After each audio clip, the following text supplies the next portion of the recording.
The search began on a cold Thursday morning in late October.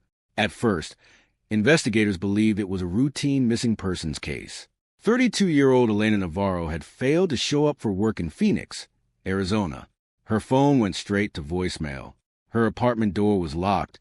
Her dog was still inside, and nothing appeared disturbed. Surveillance footage later confirmed Elena had last been seen the night before leaving a grocery store alone. But 48 hours later, detectives uncovered something impossible. At 11:42 a.m. the next morning, nearly 15 hours after Elena vanished, a woman identified herself as Elena Navarro checked into room 614 at the Desert Canyon Hotel.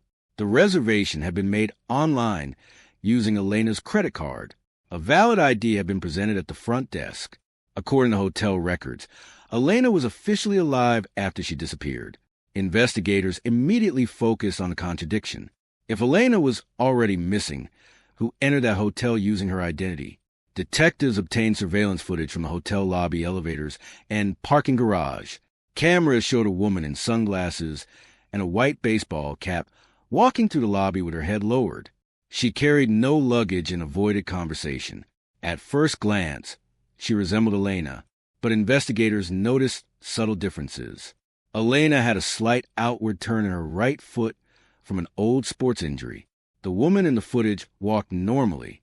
She also signed hotel documents with her left hand, while Elena was known to be right-handed. Elevator footage revealed another detail. When the woman reached the 6th floor, a man wearing a gray sweatshirt and backpack appeared waiting near the hallway intersection before both disappeared outside camera range. The hallway camera covering room 614 had been broken for weeks. Investigators then analyzed Elena's digital activity. At 12:14 p.m., while room 614 was occupied, Elena's email and banking apps were accessed from inside the hotel. But forensic analysts discovered the logins came from a laptop Elena did not own. Someone else was using her accounts. Police reconstructed Elena's final movements and discovered her vehicle abandoned inside an underground parking garage. Her smartwatch had been powered off and left inside the car. Evidence increasingly suggested Elena never survived beyond Wednesday night, meaning the hotel check-in was staged.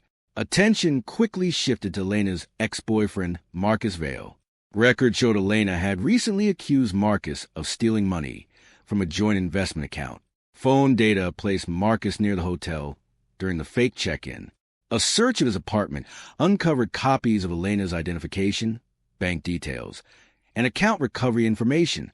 Detectives also identified the woman from the hotel footage as Dana Mercer, a rideshare driver with prior fraud arrests.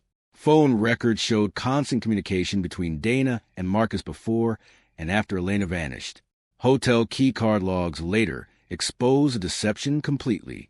Room 614 had been accessed multiple times through a hidden maintenance corridor with no surveillance coverage.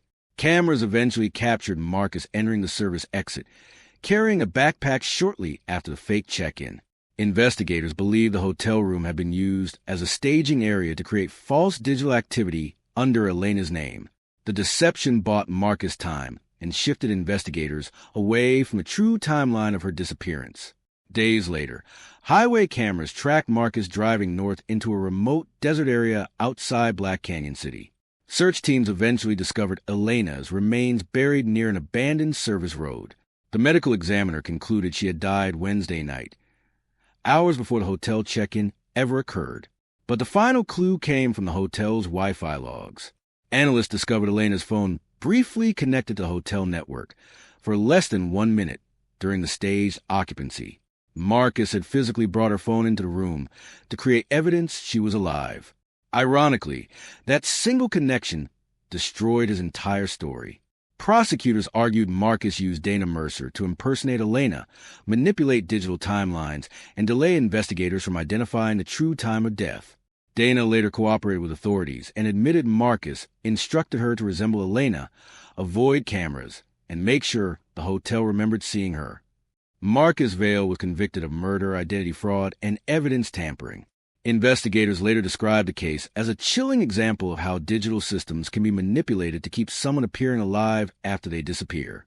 Hotel check-ins, account logins, surveillance footage, and GPS activity all suggested Elena survived longer than she actually had. But behind the official records was a carefully constructed illusion designed to mislead everyone searching for her. Elena disappeared before the check-in, but someone wanted the world to believe she was still moving.